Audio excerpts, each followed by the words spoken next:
Now, the subject of fraud knows no borders and really has an undeniable impact on slowing the deepening of investments in the greater economy and in the capital markets. Financial crimes such as market manipulation, money laundering, cybercrime, creative accounting, and other financial statement fraud often benefit just as much from technology, unfortunately. So we must keep our eye, as we're seeing these evolutions, on how we're addressing the risk management and fraud issues relating to these evolutions in technology. Now, in this context, we've been very glad to see the government has shown a high level of political commitment in overseeing the overall stability of the country's financial sector through the implementation of requisite laws and measures, which are benchmarked against international best practices and the recommendations of the Financial Action Task Force, being the global standard setter for AML and CFT standards. At a sectoral regulatory level, the authority has taken a number of steps to tackle areas which have featured prominently in order to protect the integrity of our markets. These have ranged from the introduction and adoption of risk-based supervision since 2009 to improve the overall structure for regulation of our markets, the substantial reform of governance standards, corporate governance standards for issuers and intermediaries, including the role of independent directors, the protection of minority shareholders, the critical role of independent oversight, independent audit oversight, as well as mechanisms to protect against conflicts of interest that are presented by related party transactions. One of the things that, of course, as the regulator we guard against is to ensure that people are conscious that whatever disclosures are being made in the documents, and we have detailed in our regulations, we have very detailed disclosure requirements for public offers. And public offers, I mean bond offers, IPOs, REITs, all of them, even collective investment schemes. So what we look at is to ensure that even in the way that that information is presented, it is balanced, because sometimes you come across statements that have more of a marketing twist to it, which maybe we are a company, maybe a bank is saying that they're the best bank in Africa, but we will always question who says that or what independent source gives you that status. So when looking at fraudulent misrepresentation, of course, if an issuer has issued a disclosure document containing fraudulent misrepresentation and people rely on it and suffer damages, there are consequences for that. And in our law, we recently introduced a new provision of the Act. This is Section 30B. It is 2014, it became effective in 2014, January.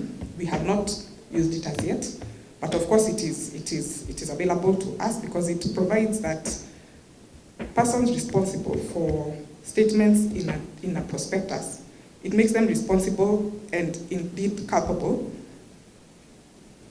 If I may just mention, it says, a person who makes a false, misleading, or deceptive statement in a prospectus or omits information or a statement from a prospectus which is required under this Act to be included commits an offense. So it's an offense, and the penalty is 10 million shillings for a person, or for a company, 30 million shillings. We have discussed this a little bit more. We have now requirements which require that clients' funds should be separated from office. We have a bit of a challenge there because I think we rely more on banks, and we need to take a discussion on how do we best define trust accounts. Because in writing you can talk about clients' funds and office funds, but to what extent are they very independent? It is very surprising that the trends we see now in terms of fraud, they are coming from quarters where we never expected them to come from. Especially if you think about listed companies and other very clean companies who may issue certain instruments. The reason being, for you to be listed, you must be very firm. For you to issue, I think you have the capability. So in most cases, it has been assumed that issuers, listed companies, may not be hit by this very much, but I can assure you this is where we have the most challenge now. There is the issue of strengthening the legal framework, of which now, if you look at the Act, most of the loopholes where it wasn't clear what is insider trading. And of course, if you go by definition, you start having trouble in even clearly scoping out what is an insider trading case. Those are issues we are addressing. Market manipulation had not been defined. Sometimes you used to assume when you go to a court of law and you're explaining a manipulation, the question is it in the law? And those are the areas we have tried to address. Then we just ensure products are approved before issuance. 5, very important, investor awareness, consumer protection laws must be there. I've talked about penalties and actions. Then, very strong investigative capacity. Here I've got 5 main points on the key challenges for tackling fraud in Kenya. Now, corruption in the process, what I mean by that is if you join a company, you may well find that there's already, or ministry or whatever, you may already find that there's already a corrupt system in place.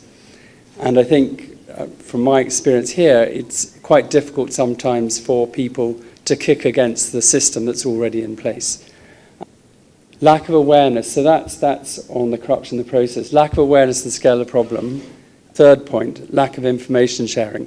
Of course, the flip side is nobody wants to publicize the fact that their company's been defrauded. You know, it looks as though you really don't have systems in place and you're an easy target and it's bad for your it's bad for your sort of picture, for your company status.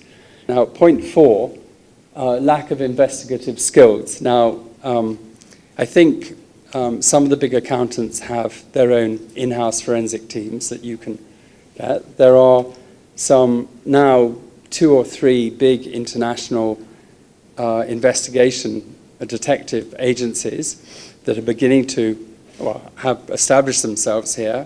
But the investigation side of things is, private investigation side of things is still quite undeveloped in Kenya. And then the final point is really the lack of deterrence and willingness to punish. The lack of deterrence is actually on the civil side, and I'm not talking, as I said yesterday, not talking on the criminal side. On the civil side, the courts are, sadly, and it's true across the continent, pretty slow. And whilst you might be able to get sort of immediate injunctive orders, you then find the whole process is dragged out. And most of the frauds that happen are very snip, snap, quick. And it's pre-planned, and people shift the money and it's gone, and it's been moved through several accounts before you realize what has happened.